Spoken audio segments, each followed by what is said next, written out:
Bonjour chers fidèles internautes, fidèles à AZ Actu. Le grand format vous revient avec un autre invité. Aujourd'hui, nous avons l'honneur et le plaisir de recevoir Ousmane Sonko. Il a fait paraître un nouveau livre, Pétrole et gaz au Sénégal, chronique d'une spoliation. Donc dans cet entretien, nous allons parler du livre de Ousmane Sonko. Ensuite, faire un bref survol de l'actualité et essayer de l'analyser avec notre invité Ousmane Sonko. Merci d'avoir accepté notre invitation. Je vous remercie, M. Camara, je remercie votre organe et je salue tous vos spectateurs. Voilà, d'abord, pour parler du livre. Le livre a été édité en France. Pourquoi ce choix? Bon, simplement parce que c'est la voie qui s'offrait à nous, pour pouvoir le faire paraître rapidement. Nous avons essayé, pas avec tous les éditeurs du Sénégal, je tiens à préciser cela parce que je ne connais même pas tous les éditeurs, je crois qu'il y en a plus d'une cinquantaine maintenant. Mais on a eu à en contacter quelques-uns qui, après avoir lu le manuscrit, ont manifesté quelques gênes à pouvoir le publier. Et certains d'entre eux nous ont orientés vers des éditeurs à l'étranger avec lesquels ils avaient peut-être des relations de collaboration. Et nous avions considéré que le plus important, c'est que le livre paraisse. Parce que souvent, on a tendance à confondre les moyens et les finalités. Nous avions une finalité, nous étions fixés des défis. Le premier, c'était d'écrire ce livre-là, et de l'écrire en un temps très court, et le second, c'était de le faire paraître. Évidemment, si cela devait passer par une édition en Chine ou au Japon même, on irait en Chine ou au Japon, parce qu'on ne l'a pas écrit pour que ça reste dans les tiroirs. Et c'est ce qui nous a amené, évidemment, à aller le faire publier, l'éditer en France, et ce qui a induit un troisième défi, c'est-à-dire celui de le faire publier au Sénégal également. Et nous sommes en train de faire les formalités. Et qu'en est-il réellement? Parce que d'aucuns ont même parlé de censure du livre. Est-ce qu'il y a vraiment des propos qui peuvent choquer le gouvernement ou les autorités en place? Ça, c'est pas à moi d'en juger. Je crois qu'il faut que les gens lisent d'abord, à commencer par les gens du gouvernement, et disent est-ce qu'il y a des propos qui les choquent. Ce qui est constant, c'est que nous avons fait un ouvrage pour rétablir la vérité sur ce qui s'est passé réellement dans la gestion du pétrole. Et il n'est pas, je peux vous l'assurer, à l'avantage du gouvernement, ça c'est sûr. Nous avons démarré les formalités qui nous paraissent d'ailleurs d'un autre temps. On nous dit qu'il faut déposer au niveau de la police nationale, il y a un bureau ou une division qui s'appelle division du dépôt légal. J'ai tout fait pour avoir les textes parce que je suis juriste de formation et j'aime bien avoir les bases légales des procédures auxquelles nous sommes soumis. Et jusqu'au moment où je vous parle, personne n'est en mesure de nous donner le texte qui institue cette obligation-là. J'ai discuté avec quelques éditeurs qui sont quand même des hommes du métier qui me disent qu'ils savent qu'il faut le faire mais ils n'ont pas le texte. Et je me suis rendu à la police et j'ai fait la même demande, même dans la même lettre de dépôt des 3 exemplaires. J'ai ajouté que nous souhaiterions avoir les références au moins des textes et nous pourrions, par nos recherches propres, nous approprier ces textes-là pour voir. Personne aujourd'hui, en tout cas, ne nous a encore produit ce texte. N'empêche, la semaine dernière, on s'est rendu à la police, on a fait le dépôt légal en 3 exemplaires. On nous avait demandé de revenir ce matin, ce que j'ai fait. Et le commissaire nous dit qu'il va prendre encore 48 heures pour lire l'ouvrage, pour voir s'il n'y a pas des éléments qui pourraient déstabiliser le pays ou alors créer un trouble à l'ordre public. Et à l'issue de cela, il nous répondra pour nous dire est-ce qu'il y a autorisation ou censure. Donc on en est là. Un livre paru en France et qui est vraiment destiné à la population sénégalaise, parce que lorsqu'on parle de ressources naturelles, ça concerne directement la population. Le jour de l'apparition du livre en France, est-ce qu'il y a eu vraiment la diaspora? Oui, je crois que vous avez dû voir vous-même les images. Et je crois qu'on avait... les organisateurs avaient réservé une salle assez grande Et en mi-journée, ils avaient même pensé changer et prendre une salle un peu moins grande parce qu'ils avaient des doutes sur la mobilisation.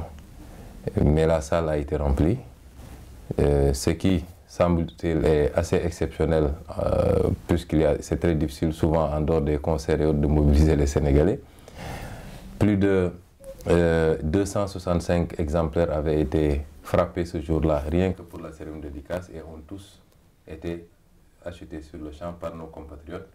Et ceux qui n'ont pas pu en avoir ont passé commande et se font livrer progressivement. Donc pour moi, ça a été une réussite au-delà de nos espérances même, d'avoir pu mobiliser des Sénégalais qui sont venus de Paris, des provinces, certains même sont venus d'Italie pour venir assister à cette cérémonie-là. Donc nous sommes largement satisfaits de ce qui s'est passé en France. Et si c'est autorisé, nous comptons rééditer évidemment une cérémonie de dédicace ici à Dakar maintenant, pour en tout cas faire la même chose au niveau du Sénégal.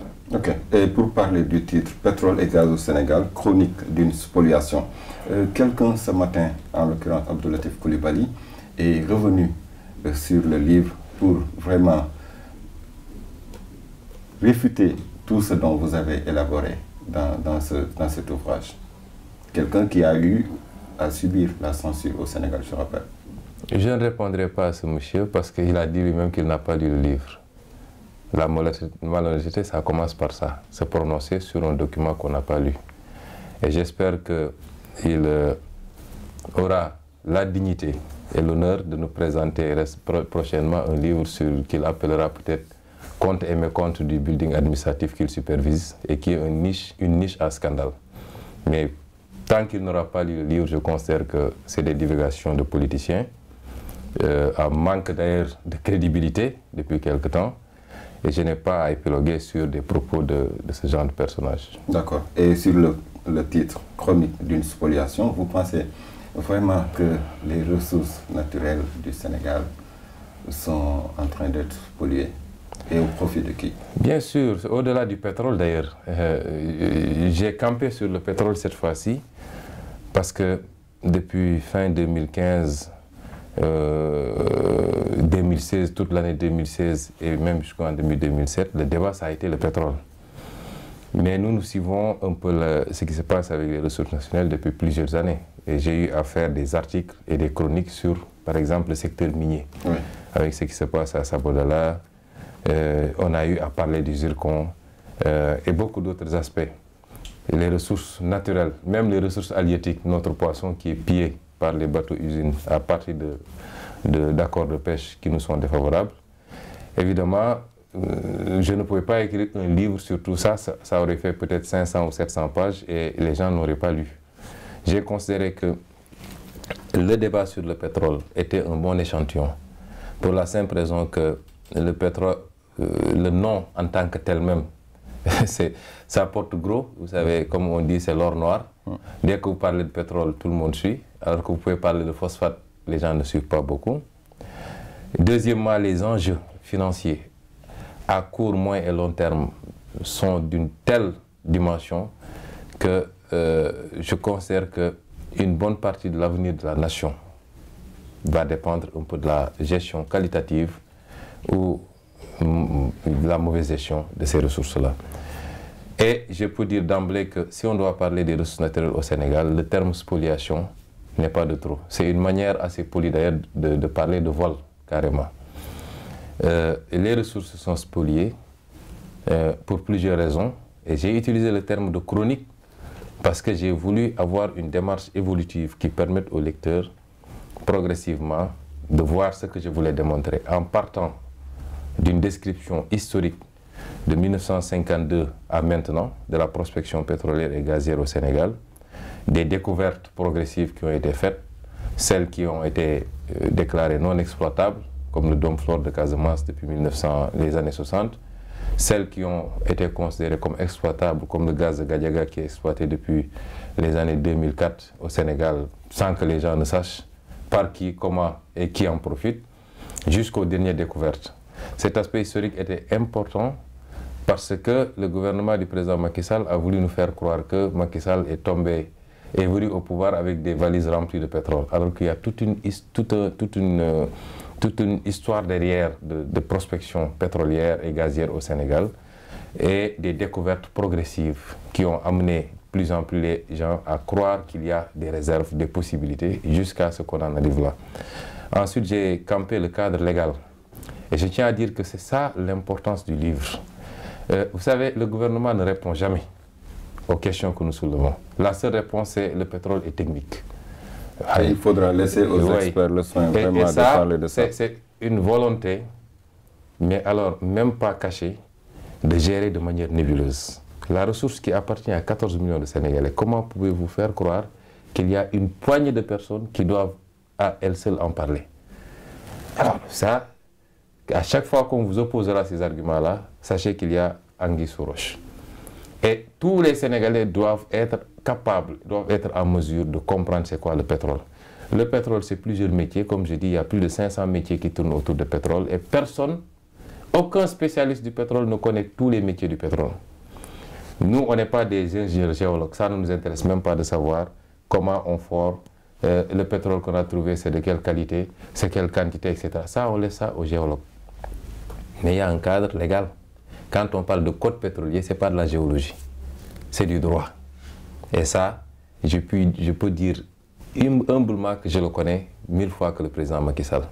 Et quand il parle, ça se voit parce que quand qu'il a fait ça la semaine dernière, malheureuse et maladroite comme d'habitude d'ailleurs, pour dire que ceux qui parlent du pétrole, en utilisant d'ailleurs des mots que je ne peux pas répéter ici, rien que ces quelques phrases qu'il a ajoutées montrent qu'il ne connaît même pas la législation du pétrole.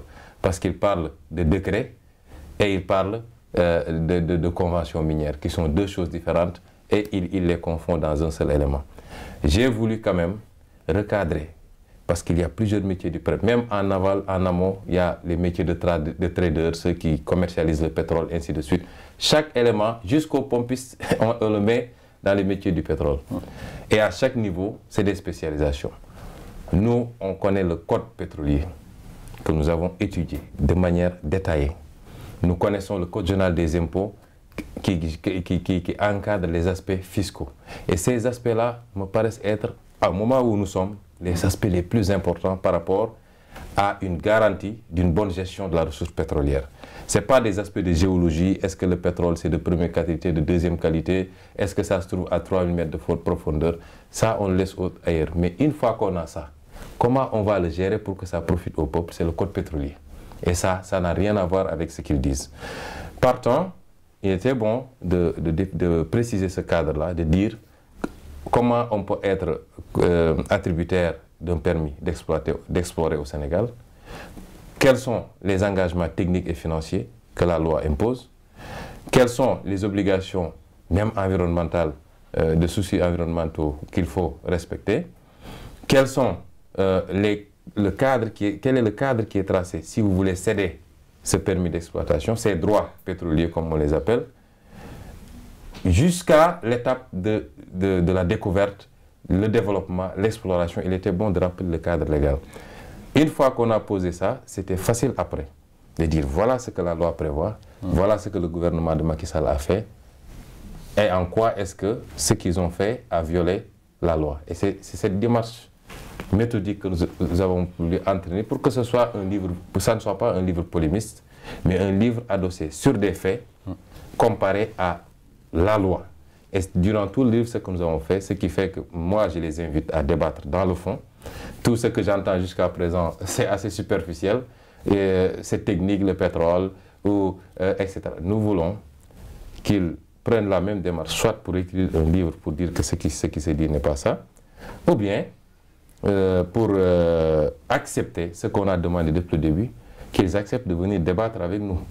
Parce que si on était dans une démocratie digne de ce nom, sur ces questions-là, il fallait poser des débats que vous alliez organiser, vous les journalistes, et tous ceux qui parlent, parce que c'est très facile qu'on vous tende un micro et vous jetez quelques pierres, mais que ce soit le Premier ministre, le ministre des Finances, l'ex-ministre de l'énergie et des mines qui a une très grande responsabilité dans tout ça, M. Ali Mouïdiaye, voilà, le président de la République lui-même.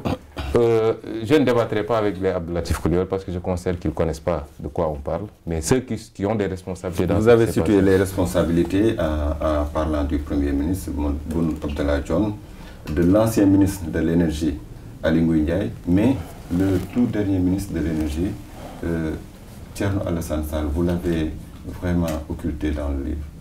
Oui, parce qu'il n'a pas eu à poser d'actes. Je ne vais pas citer quelqu'un qui n'a rien fait.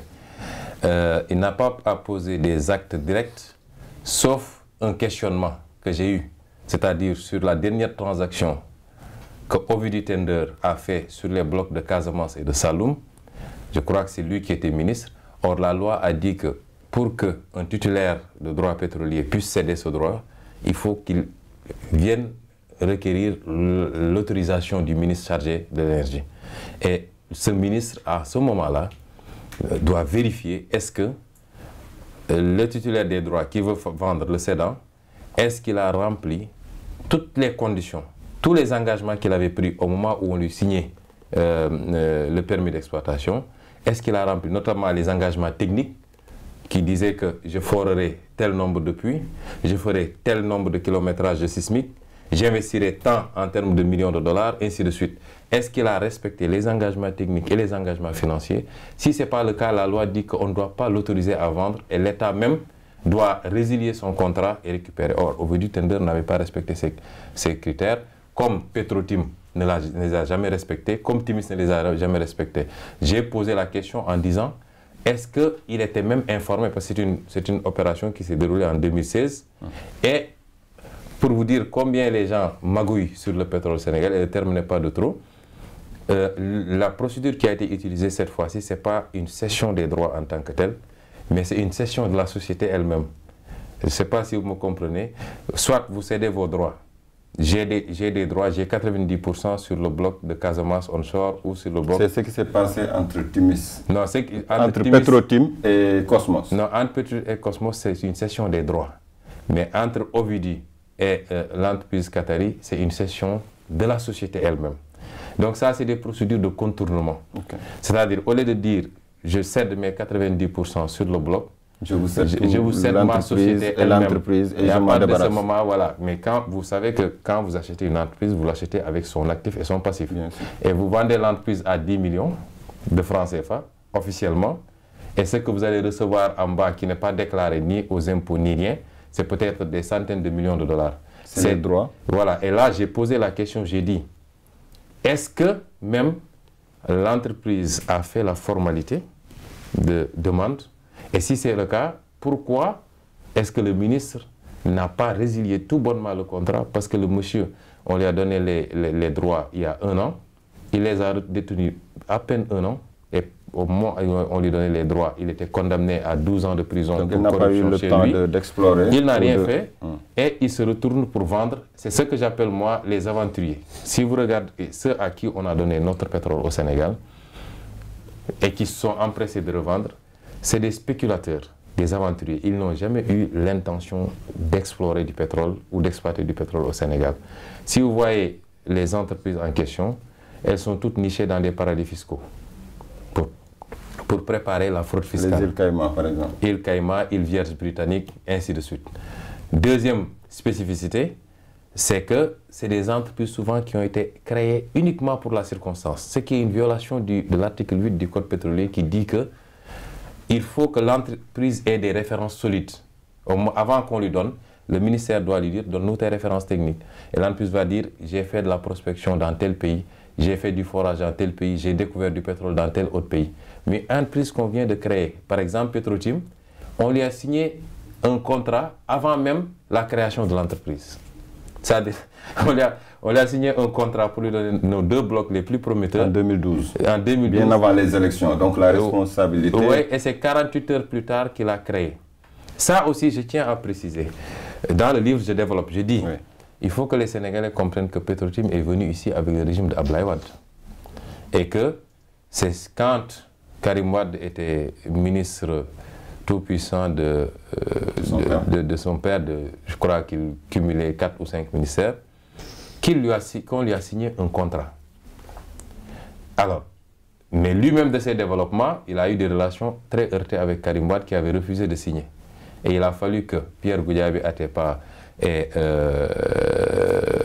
comment ça s'appelle, Samuel Sarr l'introduisent chez Abdoulaye Wade, que Abdoulaye Wade appelle Karim pour lui dire signer, pour qu'on lui signe maintenant ses contrats. Ça, c'est ces deux premières attributions qu'il n'a pas eu avec Petrotim, mais qu'il a eu avec une autre société qui s'appelle African Petroleum, qui est une société de Franck Timis. Ensuite, avec Petrotim, il s'est servi de Petrotim comme écran, parce qu'il savait qu'il en avait déjà deux qu'on lui a donnés en 2011, ça allait être difficile. Mais pour le cas de Petrotim particulièrement, ce qu'il faut retenir, c'est que c'est vrai que c'est avec le gouvernement d'Abdoulaye Wade qu'on lui a signé le contrat, mais en matière pétrolière, ce n'est pas le contrat qui confère droit, c'est le décret d'approbation. Il y a des étapes, on vous donne un contrat et on vous observe pendant quelques temps. Vous mettez en place un certain nombre d'engagements auxquels vous étiez, de choses auxquelles vous étiez engagé.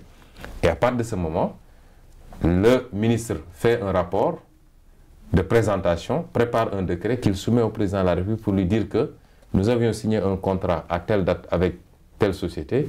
La société, entre-temps, a fait telle et telle et telle chose. Nous pensons que maintenant, il faut lui signer un décret d'approbation pour que le droit soit définitif.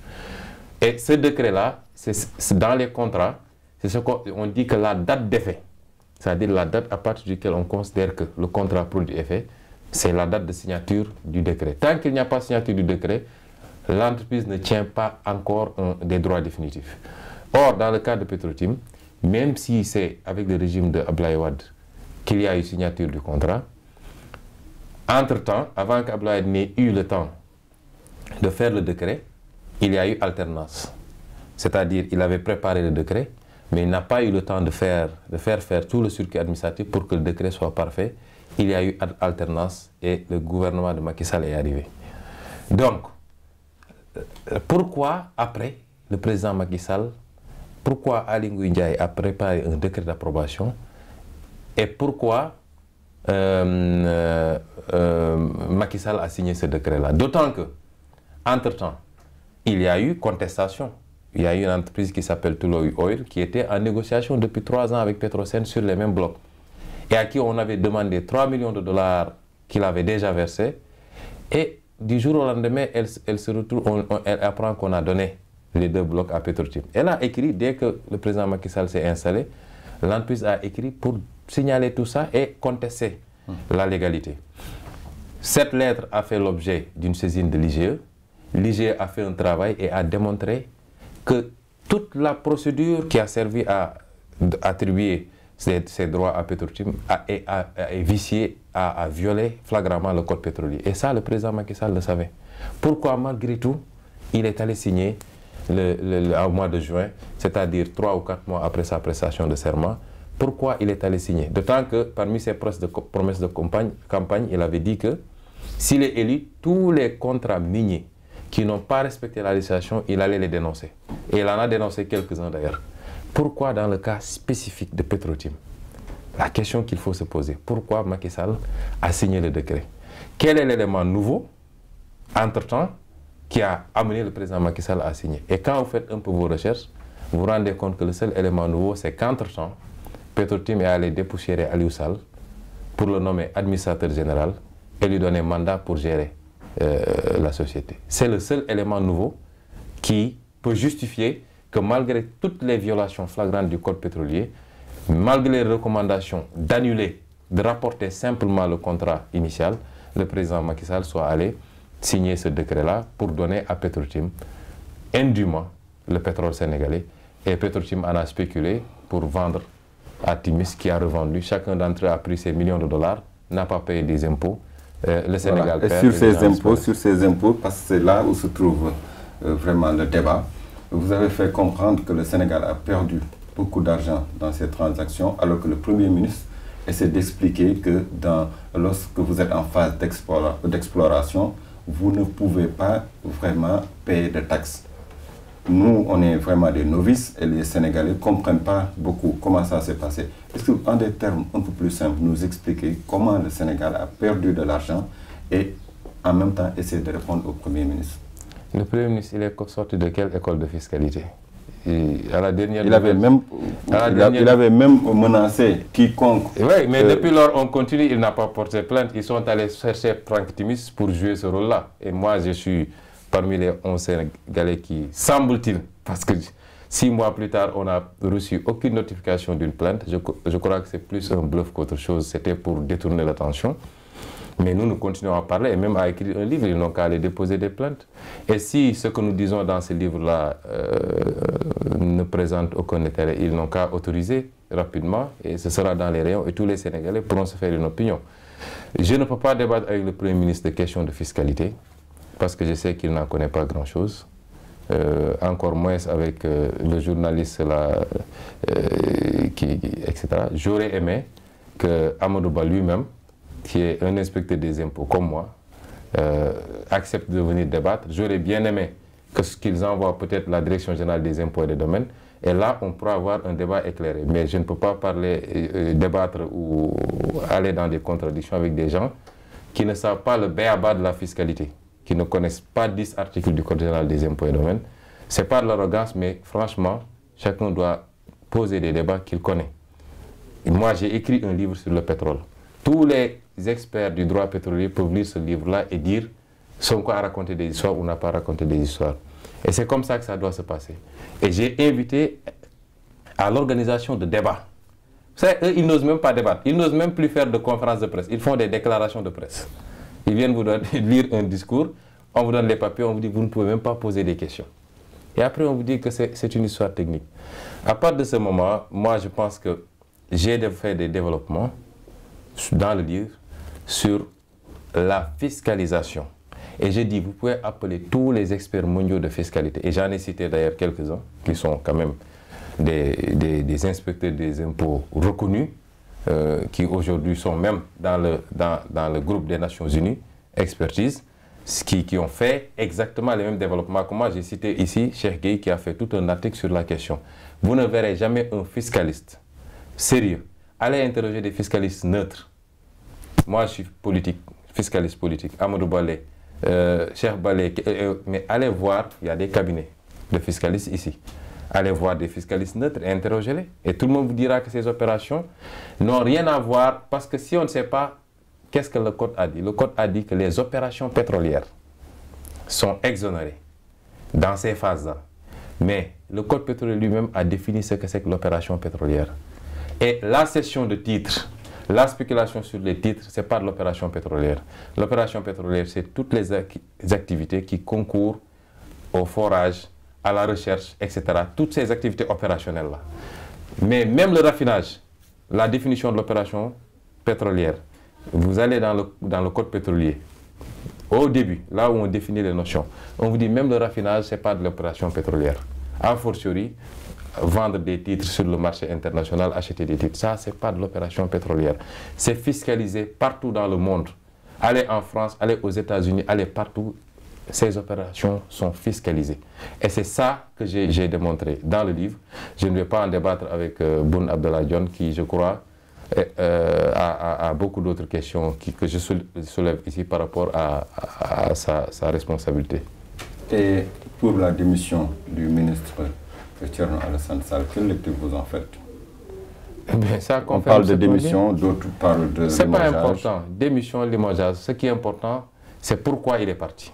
C'est ce que je dis tout le temps. Souvent, on peut vous taxer d'arrogant au-dessus, mais je crois qu'au Sénégal, on pose très mal les débats. Il a été démis ou il a démissionné, ce n'est pas important. Mais pourquoi? C'est ça qu'il faut poser comme débat. S'il est parti parce qu'il refusait de valider des forfaitures, c'est là où le débat se pose. Tout le reste, pour moi, ce n'est pas important. Quelqu'un, Ousmane Sonko, a été radié de la fonction publique. Est-ce qu'il a été radié de la fonction publique parce qu'il a volé de l'argent? Ou bien parce qu'il ne travaillait pas ou ne venait pas à l'heure? Ou bien parce que c'est parce qu'il a posé des débats d'intérêt public?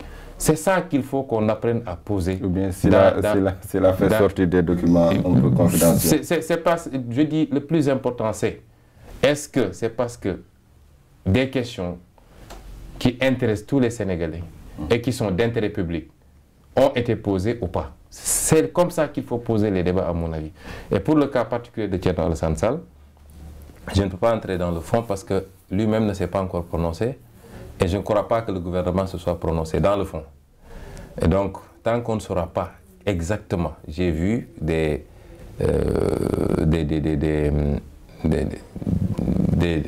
choses qui ont été dites de par par-ci, par-là, dans des articles, etc. Mais on ne sait pas encore. Mais ce qui est constant, c'est qu'il y a ça atteste d'un malaise profond dans la gestion du pétrole. Parce qu'il était le ministre en charge du pétrole quand même. Et nous savons tous que ça a un lien avec le dossier de Total. La preuve, il part le matin, Total signe le soir. Donc, partant, c'est cette nébuleuse dans la gestion de notre pétrole. Ça ne doit pas se passer comme ça. J'ai entendu le président Macky Sall récemment dire qu'il s'inspirait de l'exemple ghanéen, etc. C'est maintenant qu'il va chercher l'exemple ghanéen. Après avoir bousillé tout le processus en amont sur nos blocs pétroliers les plus importants. Quand il mettait sous la pression en 2016, parce qu'il y a eu clameur, il s'empresse d'aller créer son machin là qu'il appelle Cospetrogaz. Mais Cospetrogaz, c'est un conseil des ministres bis. Vous avez vu la constitution du Cospetrogaz? Le secteur. Ministre, il n'y a pas de secteur. Ministre de l'Intérieur, ministre de l'Économie et des Finances, ministre de l'Énergie, ministre. Ça, et la société civile devait vraiment... Il n'y a pas de société civile.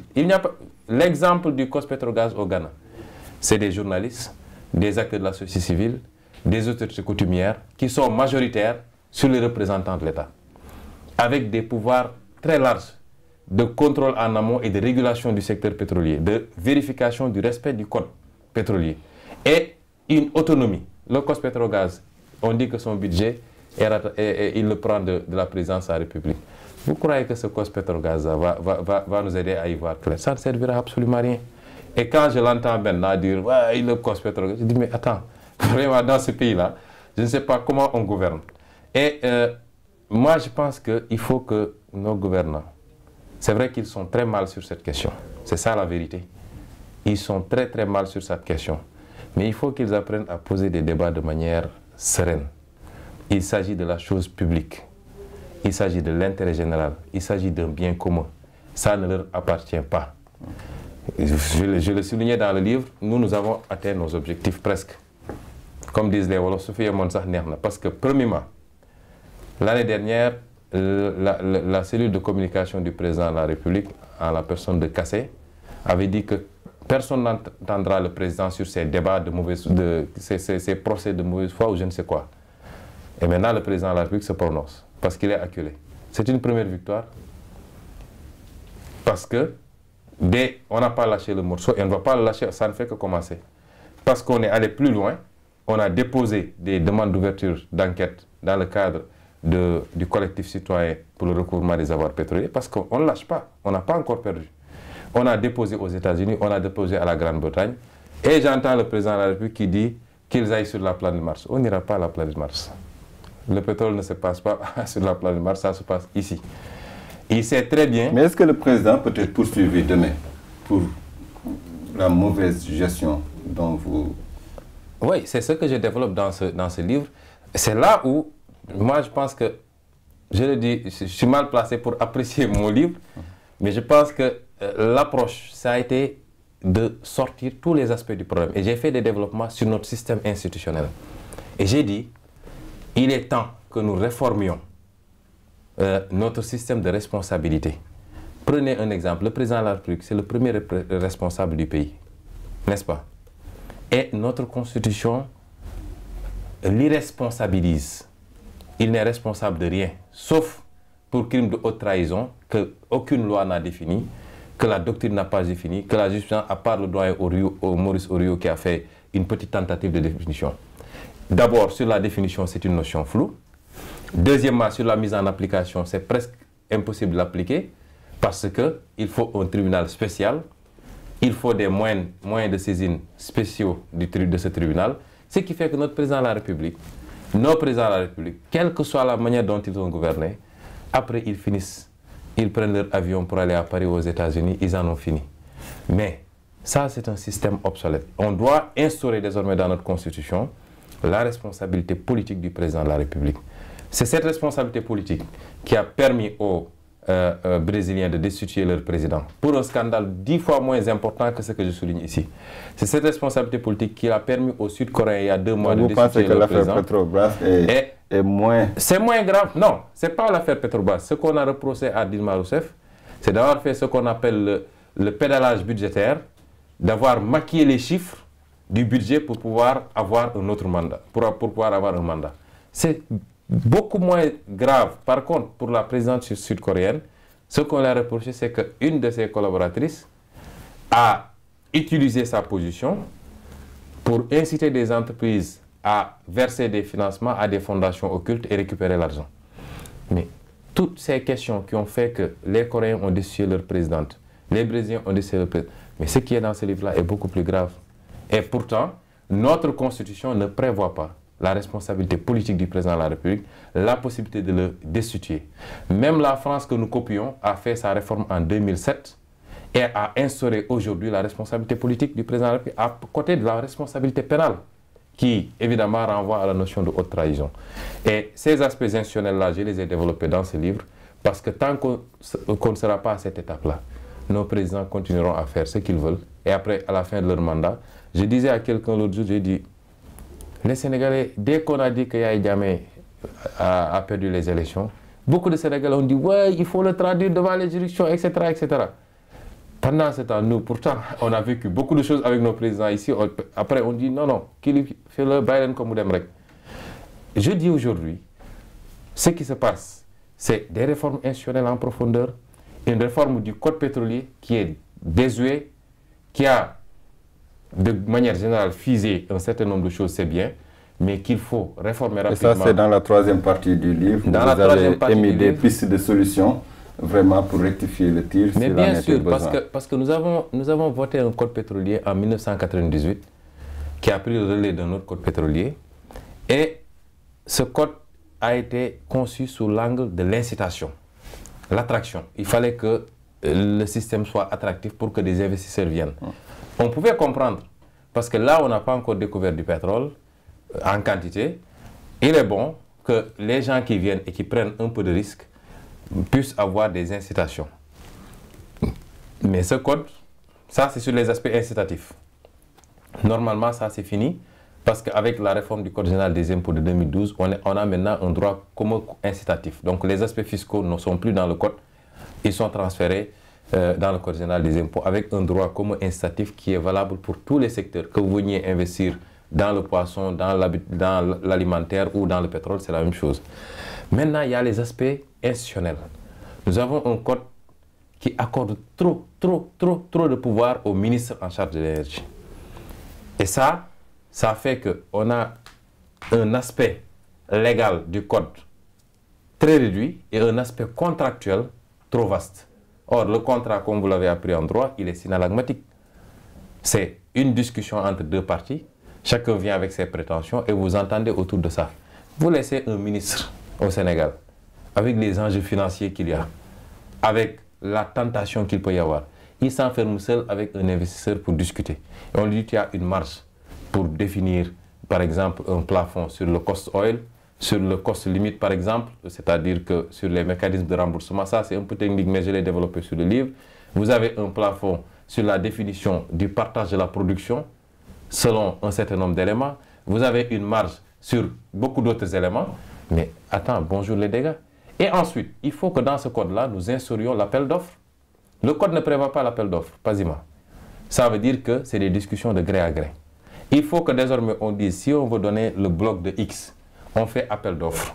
Toutes les compagnies, majors, juniors, indépendants, compagnies nationales, viennent dire, voilà, je soumissionne, voilà mon offre.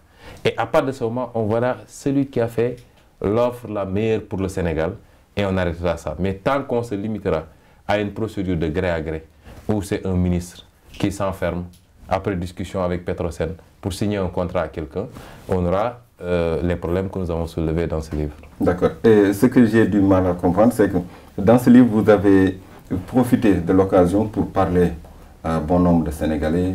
Vous avez parlé des marabouts, vous avez parlé de la population en général, mais surtout vous avez parlé à vos amis journalistes et vous les avez traités d'inféodés à l'argent. Et dès l'apparition du livre, c'est cet aspect qui a vraiment attiré l'attention. Et pourquoi vraiment, comme on le dit, laissez-moi terminer s'il vous plaît, comme on le dit en Wolof, cuillère se couille, et Sonko, on sait qu'avec la presse, c'était vraiment, ça allait très bien. Mais d'un seul coup, Sonko est retourné pour vraiment dire du mal des professionnels de la presse? La manière, moi, journaliste, je disais que les journalistes, ils avaient vraiment... Oui, je n'ai jamais eu cette relation avec la presse. Moi, je pense que ce qu'on demande tous, c'est une presse professionnelle qui respecte le cahier des charges qu'il y a octroyé, les fréquences ou une autorisation, c'est-à-dire d'informer juste, vrai et équilibré. Moi, je ne demande pas un traitement de faveur à la presse. Si la presse couvre Sonko, c'est parce que Sonko donne du contenu ou fait une actualité. Si ce n'est pas le cas, la presse ne me couvre pas. Tout ce qu'on demande, c'est un traitement juste et équilibré. Deuxièmement, vous n'y verrez nulle part dans ce livre-là que j'ai traité les journalistes de cela.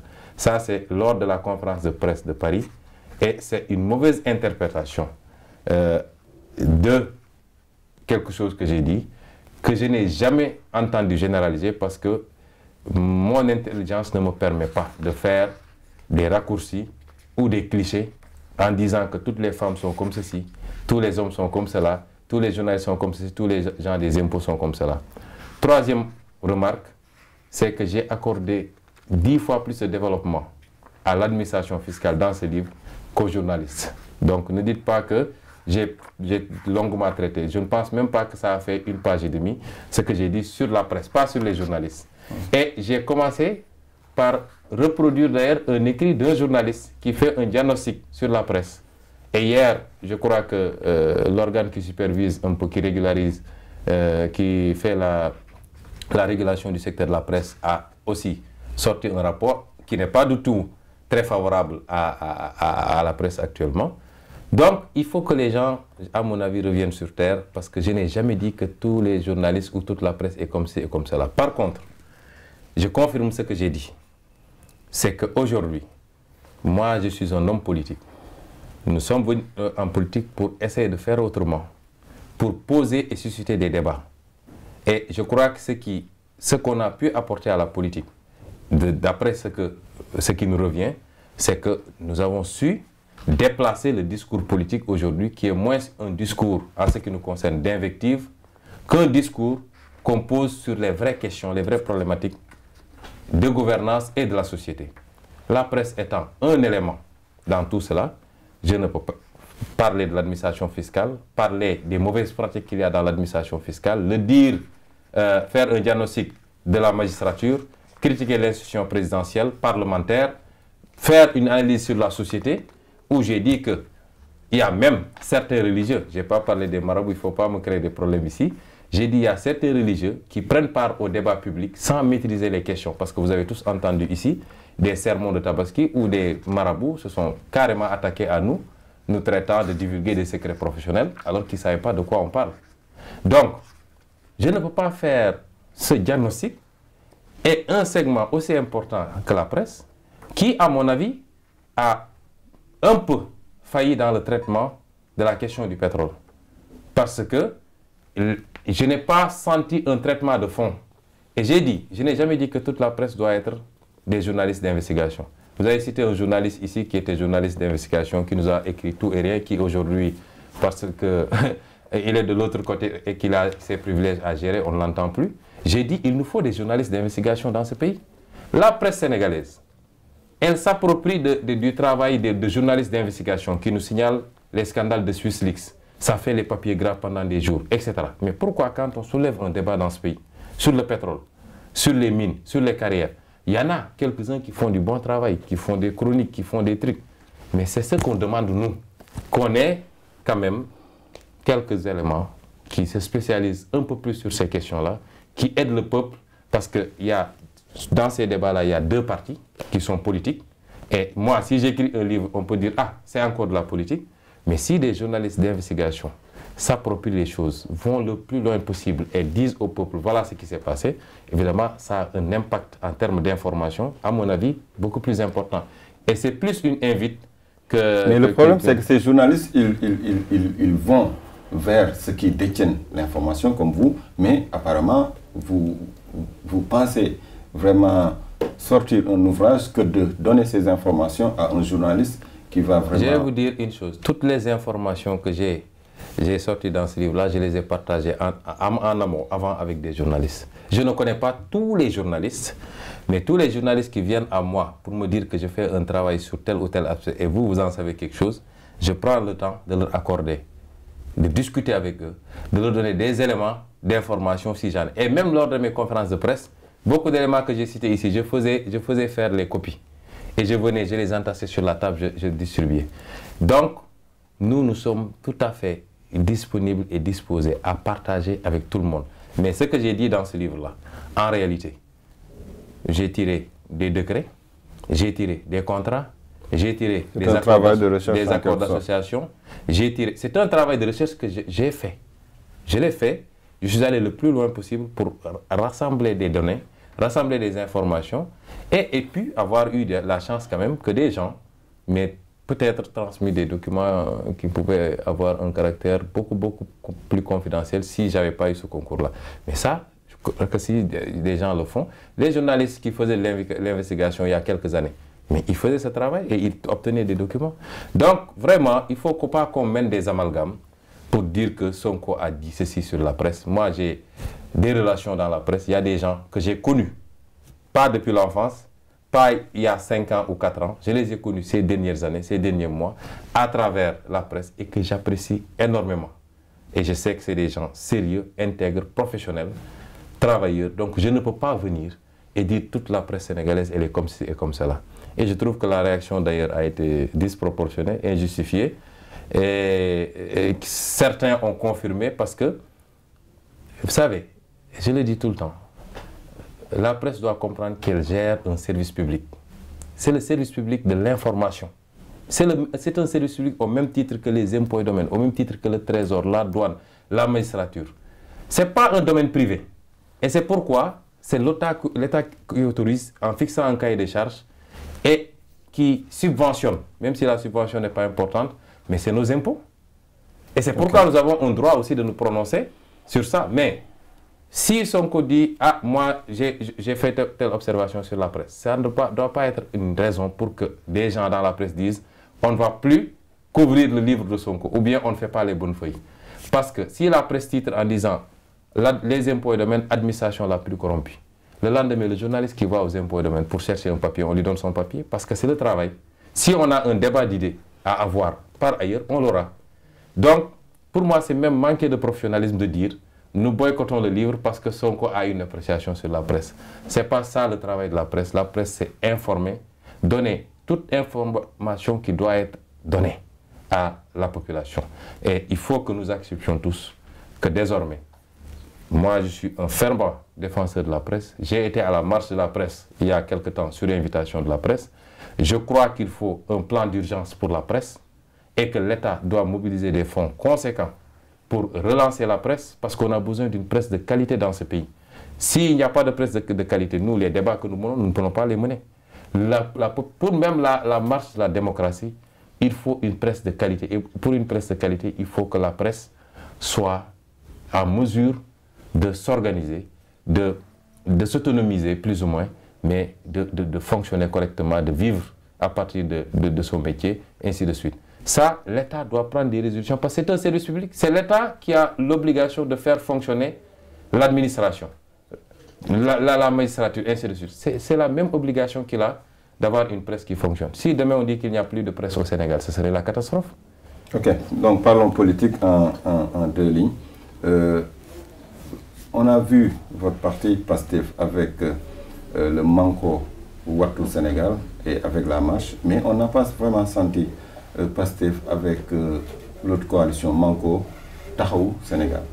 Non, nous ne sommes pas dans Manko Taxawu Sénégal. Ce n'est pas notre coalition parce que nous avons considéré que ça n'entrait pas dans le cadre de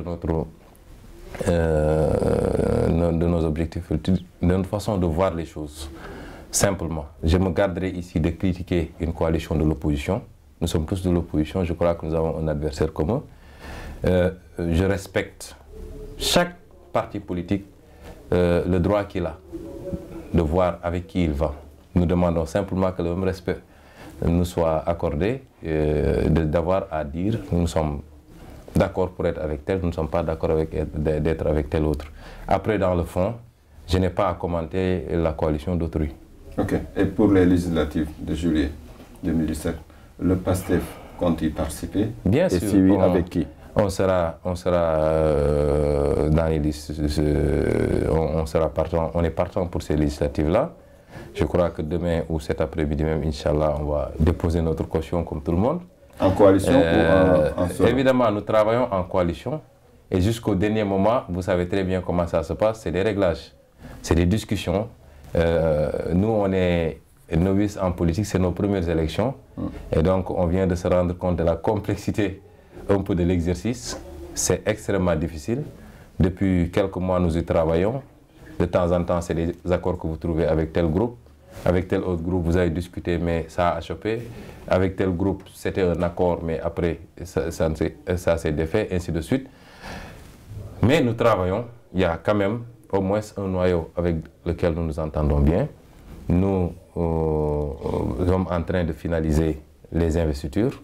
Évidemment, ce n'est pas une mince affaire quand vous avez 45 départements du Sénégal, 8 de la diaspora, je crois, et une liste nationale à confectionner. Nous y travaillons et nous déposerons nos listes à temps et nous nous préparons ensuite pour aller à ces élections. Et le travail à la base, le maillage du territoire? Le travail à la base, on a fait ce qu'on a pu faire ces 3 dernières années. Nous sommes sur le champ politique depuis moins de 3 ans maintenant. Et avec le peu de moyens que nous avons, je crois que nous avons d'abord beaucoup communiqué. Je crois que nous sommes parmi les formations qui ont le plus communiqué ces 2 dernières années. Et nous avons sillonné le pays dans la mesure du possible. Maintenant, le Sénégal, c'est un territoire. C'est beaucoup, c'est quoi? C'est 45 départements, 557 municipalités, des milliers de villages. C'est la diaspora également. Je ne crois pas que c'est un travail qu'on peut faire, même si on avait tous les moyens en si peu de temps. Mais nous avons fait le maximum qu'on a pu faire. Évidemment, les autres acteurs avec lesquels nous discutons ont pu faire peut-être dans d'autres endroits où nous n'avons pas pu accéder. Mais ce qui est constant, c'est que nous rendons grâce à Dieu, nous sommes présents partout. Parce que même là où nous n'avons pas pu être, des gens se sont retrouvés dans nos discours, se sont organisés, se sont formalisés pour mettre en place des coordinations, des cellules. Et nous essayons à chaque fois que c'est possible d'aller vers eux pour en tout cas avoir le contact physique et renforcer un peu le travail qui a été fait. Merci Ousmane Sonko d'avoir répondu à notre invitation et surtout de nous présenter votre livre Pétrole et gaz au Sénégal, chronique d'une spoliation. Espérons tout simplement que ce livre sera vendu au Sénégal et que la majorité de la population pourra vraiment s'y approprier et voir le contenu. Merci. C'est moi qui vous remercie, M. Kamara. Merci à vous, chers internautes. Grand format, c'était avec Ousmane Sonko et nous vous donnons rendez-vous tout prochainement avec un autre invité.